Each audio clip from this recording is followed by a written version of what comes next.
if all we rely on is feeling good about the work that we do, it's nice to feel good about the work that you're doing, but if we don't have anything to back those feelings up with, or to be able to measure those feelings with, then I think that's a real step backwards. As a system, we should be held accountable for making sure that when our students leave here, they're able to demonstrate some skills in reading, writing, and mathematics, literacy and numeracy.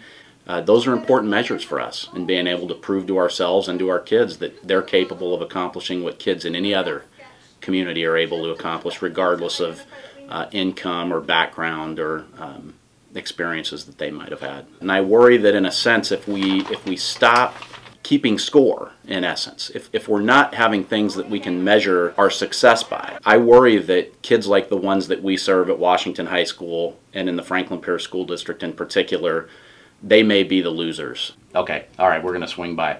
Thanks, bye. If you went into a traditional math classroom here, if you join me in creating a function, please, you would see students not seated in rows, but seated in groups where they're talking to each other, where the activities are structured and set up so that they have to talk to each other about the math, or they have to explain to their peers or their teacher the thought process that went behind their solutions. Rise over run. Rise over run. So you thought about with this verbal perspective. Did you count the rise and the run on the graph itself? And that gives us the M, which is our slope. Yeah.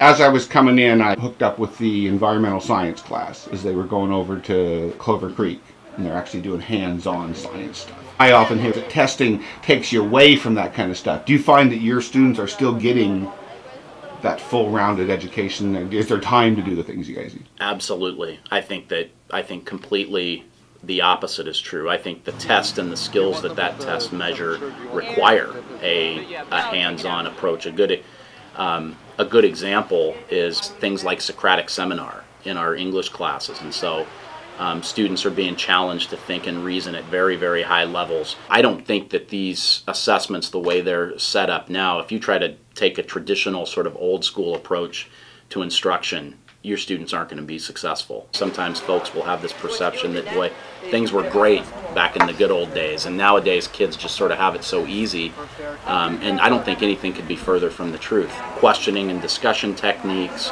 getting kids talking to each other, critical thinking skills, the speaking and listening standards, I think those are essential, and I think on the whole those are good things. We're preparing our kids for a very competitive world that they're going to have to go out to, and a school that isn't focusing on those is not going to be able to be, those students won't be able to be successful on these assessments.